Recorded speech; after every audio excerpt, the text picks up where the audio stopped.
Wow, it has been a while since I've done a video like this. In today's video, I'm going to be spending a minute or two talking about 10 brand new demos that are currently being featured as part of the SteamNextFest event being held on Steam from now until Monday, October 21st, 2024. Since there are so many demos being featured during the fest, I'm going to try to get out a second video before the event is over in order to give enough time for everyone to check out more demos. I also want to give out a fair warning for anyone who's watching this video after the event is over that there is no guarantee that these demos will still be available. In fact, some of the games might be released days, a week, or even soon after that if you're watching this video a week after it's out. But with all that out of the way, hi, my name is 10, and I love playing indie and retro games, and I want to welcome you to the letter 10. Hopefully by the end of this video, I'll be able to convince you to check out some of these really fun demos, and if you are interested, I'll have links to every demo on Steam down below in the description box. Let's go. The first demo I wanted to talk about is the one for Novis Orbis, a roguelike deck builder being developed by Seizo Games. If you're familiar and a fan of other roguelike deck building games in a similar style of games like Slay the Spire, then this might be the game for you. In this demo, you'll be given a choice between two different classes, a warrior and a mage, each with their own unique cards as part of their decks, and once you select your cards, you'll be given an opportunity to do the tutorial. Even if you've played games like this, I highly recommend giving the tutorial a spin. Just like other deck building games, you'll have an array of cards to choose from, such as attack, block, or ability cards, each with a cost and how many cards you can play on a single turn. But be careful, as every time you use a card, your enemies will also have a countdown meter letting you know when they will take their next actions. Once you defeat all your enemies, you'll be given a choice of cards you'd like to add to your deck. Then after that, you can choose which door you'd like to go through and continue your journey. Sometimes it will be more enemies, a chest, more health, or even a boss. This demo isn't really super challenging, and I had a lot of fun going through it. I want to give this demo more time, and it's definitely already being added to my wish list. Novis Orbis is expected to release later this year, so check it out. Anyone close to me probably already knows how much of a sucker I am for retro-inspired games, especially those that take 16-bit style graphics and mixes it up with platforming. Heck, it was probably the majority of the games I played back in the 90s, so when Zephrix, the developer of Ronnie's Climb, reached out to me about this game, I had to check it out.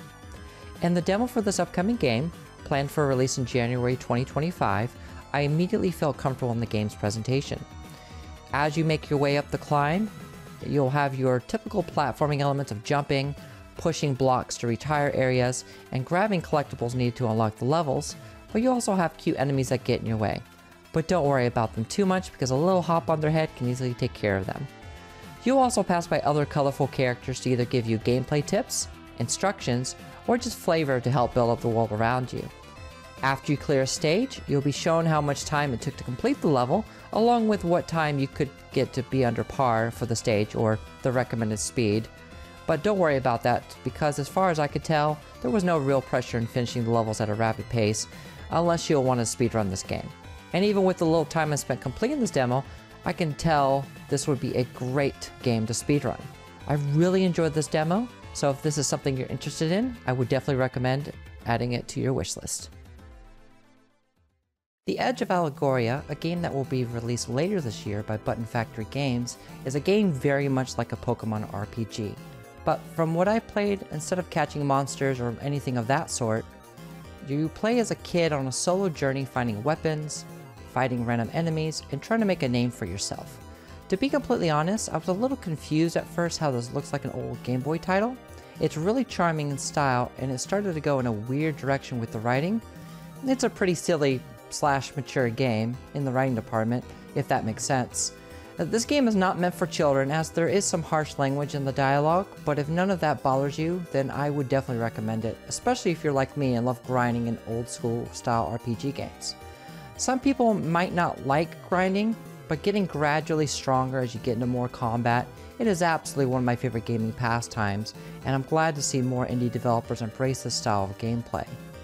You'll come across cute animals to fight, some small quest objectives that honestly didn't seem very obvious to me during my playthrough of this demo. The only one that really became obvious to me was having to go after some goblins that have been harassing a village you'll quickly come across. I did die a couple of times when trying to take on the goblin boss, but by buying different gear in which you'll be able to master the stats and special attacks of each really adds some depth to the gameplay. Don't expect to be able to steamroll over every enemy without a little bit of planning. I'm really excited for the release of this one. Another game that is planned for releasing later this year is the very chill game Lost But Found by Rogue Duck Interactive, where you play as an airport officer helping people locate their lost items. The listing on Steam says this is a game that's a combination of both job simulator and hidden object games, and while I can understand why they chose that description, I feel like it doesn't really do the game justice. When I first loaded up the game, I was a bit confused as to what to do and immediately lost all my money and my first run was over. But after a few minutes, it really clicked for me. On your first day, the game starts off really slow, probably to help the player get into the groove of things better. You'll be helping out passengers find things like articles of clothing, missing tickets, electronics, gift boxes, or even things like jewels, lipstick, and hairbrushes. There is a lot of variety of items you'll have to help recover, and for that I am grateful. With each item you return, you'll be given money in exchange from every person, and the amount of money I guess really depends on the value of the item. Also, be alert! There will be from time to time someone trying to steal your money, so click on them or use pepper spray to get them to go away before all your funds become depleted. You'll also be given different objectives before days start, like giving secret files to security, but I mostly ignore that for now. After you've done with the day, you'll be able to use some of that hard-earned cash to buy upgrades to your workstation, like a magnifying glass to show you the price of certain items, or a tip box that can result in earning a little bit more money every time something has been returned to the rightful owner. I don't know if this game is something I'll wishlist because I can't see myself spending hours in a game like this, but I must say, I did enjoy my short time with this demo. This next game is a real cute one. Morgan, Metal Detective by Studio Morgan, is one game I'm very excited to see the release of. The demo is quite short, but I think it shows off just enough gameplay to make me want to get it when it comes out. You play as Morgan, who has now been given her grandpa's metal detector, and uses that metal detector to dig up missing objects for citizens of the small island you're on. At least, that's what I had to do in this demo. It is so chill and cozy that I really wish the demo was longer. I get it, game development is not an easy thing to do, so it's fair to expect things to not be longer than they have to be. So what did I do? I immediately wishlisted this game before I was even done with it. Everything from the voice acting to the low poly world and the ease of using the metal detector is nearly perfect. I know that this game has cassette tapes that I guess are the main source of music in the game, but I only received 2 in this demo and I really wish there was more music. So I'm hoping the full game will remedy this. Maybe it's the developer's intention to take in the ambient noise of the countryside, and if so, I completely respect that. I don't think the lack of constant music is a detriment to the game, but I guess I just have a preference for having more music to choose from. I really enjoy the interface of this game and the little journal you're given to chronicle the story, especially with the stickers you can place anywhere inside. I know games labeled as walking simulators are a problem for a lot of people, but this demo, and hopefully the full game, is something I can strongly recommend. Check it out as it releases later this year. I was always a huge fan of the 2008 game Spore, so when I heard that Strange Seed, a game by Chronicle Games Limited, was being developed that had animal evolution and DNA stuff thrown in there, I had to check it out. This is an absolutely adorable game. When I first loaded it up, I was a little confused because I did expect to start a little less evolved, but in this demo, you're just a cute little pink blob trying to survive in the open wilderness. This demo was very intimidating at first, but as you play around with the controls and slowly chomp around on other creatures inhabiting the world, you finally start to get a feel what this game is about. Of course, the biggest thing about the game is the evolutionary aspect, which admittedly took me a little longer than I would have liked to figure out. So once you have some creature parts after devouring the other animals, you'll need to locate a nest and press the accompanying button to initiate the evolution screen. There, you'll be able to sort through the parts you have and configure yourself to your heart's content. I did die like 6 or 7 times while trying to figure this game out, but it's all in good fun, and the only time I felt a little frustrated with it was the jumping on platforms, because every time I jumped, it felt like my character was moving a little bit more forward than expected each time, so I had to adjust the way I jumped to compensate for the weird landings. I played this demo for about 90 minutes or so and still didn't find the ending, probably because I spent a lot of time just goofing off and just having fun, which I think for a game like this, that is something you'd want to embrace rather than the end game objective.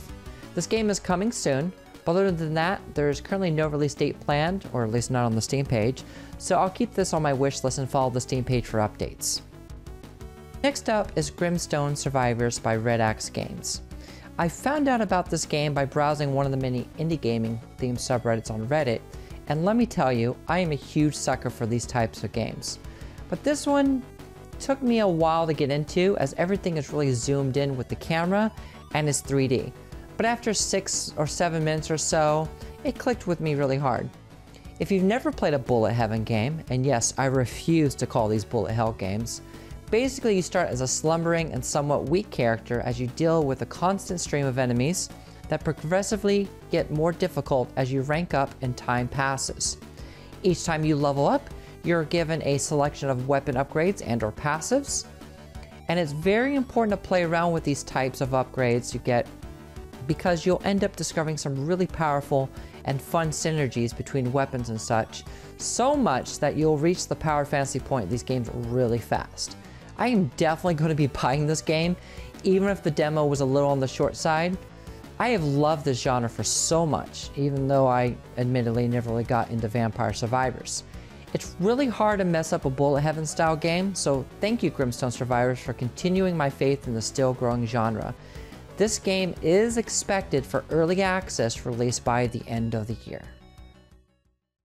This demo is a little harder for me to review, as I did not check out the co-op mode before recording this video, so I do apologize in advance, but I did probably spend over an hour checking out this demo, and I never ran into a hard wall for things to do. It always felt like I had something to do. Of course, taking my time with linked Banner of the Spark by Fuzzball has something to do with that. I never felt rushed on this demo, because even after doing the intro to this game, unlocking some new buildings after some missions, I felt like this demo could go on forever. So I can't even imagine what it's like in co-op. The basic details of this game is after you design your character, which I want to thank the developers for the inclusion of a character creator, you have to escape a prison of sorts, and on the way you'll find some robots that can join you as both as your main tools and as your companions. Then, once you've gotten past the tutorial, you'll have a little time to explore the area that's home to your base. You can later mine for materials, build structures, and talk to the various robots that inhabit the area. The real meat of this demo, for me anyways, was going on missions with objectives to defeat hostile robots and rescuing new citizens for your base. Some of the areas where enemies are inhabiting all look the same in this demo, but the enemy variety definitely got harder as I went along on each mission. You start out with the basic blade that can be modified and upgraded as you go on your missions, but they reset after completing a main objective. I guess it's to keep the action roguelike roots this game has planted. I had loads of fun playing this, and it will be available in early access on October 22nd. Now for something a little bit spooky. Sorry We're Close, an upcoming game by Alamode Games, has a very trippy demo out. I have a tendency to get a little bit frightened when playing horror games, but my goodness do I love them. You start off in what seems to be a normal looking apartment building, but after your first night, you soon awaken in a dark and creepy situation. This game is classic retro-inspired survival horror. You'll have limited health, very cinematic camera angles and positions, and somewhat seemingly confusing controls at first, but as you play through the demo, you'll get used to it. You'll see some very unsettling imagery, so be warned. I didn't see anything extremely gory or too disturbing during my playthrough of the demo, but instead I found it extremely fascinating. The bright colors of your character and the weapons you acquire are in wonderful contrast with the brown and gloominess of your surrounding world. You'll eventually have access to a third eye ability that seemingly merges the darkness with the reality of the seemingly normal world that will allow you to access flashbacks, enemy weak points, and other interesting things. A horror game is always something that's difficult for me to recommend because of how niche they can be. I know, there are probably millions of people out there that like them, but I've played some real stinkers over the years, so it always makes me incredibly happy when I find a newer horror game that does something a little different, especially when coming from an indie developer. Sorry We're Close comes out on November 14th, and I will say enthusiastically, go check this demo out. I hope you'll love it as much as I do. The last game demo I'll be covering in today's video is another title that is currently planned for release later this year, simply called Mini Mini Golf Golf. And as it says on the Steam page, this game is not just about mini golf. Yes, you're technically playing mini golf, but oh my goodness, this is one of the trippiest game demos I've played. And coming from someone who plays hundreds of demos a year, this is saying something. The menu actually getting into the game portion was a little confusing at first, but yeah, playing mini golf is fun. But what if you were presented with a traversing through another universe story? What is life? What is time? What is reality? Anyways, so you're technically playing golf, but that's not the purpose of the game. The way the story is told is a bit jumbled as you try to piece together what the meaning is, and every time I hit the ball, I was left in awe with how the demo was presenting itself with use of grids, light, and some weird old school VHS effects. Even after playing the demo a few times, I'm still not 100% certain what this game is about, but I really like it and I want more of it. I want to connect this bizarreness directly into my brain. That being said, Mini Mini Golf Golf is being developed by 3 more years, and you definitely should check it out. So, there were 10 demos that I showcased in today's video, and while I did not focus too much time on any of them, I hope I left you all with enough impressions of how I feel about these upcoming games. There are hundreds of more demos to check out during SteamNextFest, not all good, not all bad, and I'm glad that I have enough energy to finally be able to cover one of these events. I would really like to do a second video, so if you watch this video, and if you know of any other cool demos being featured during this next fest, please leave a comment below and I will check it out as soon as possible. I can't make any promises that those demos will be shown in a future video, but I will still try my best. If you haven't already, please feel free to leave a like on this video and subscribe to my channel so you can catch what I put out next. I want to thank you so very much for watching, as always. I hope you have a wonderful and beautiful day. I'll catch you later. Bye.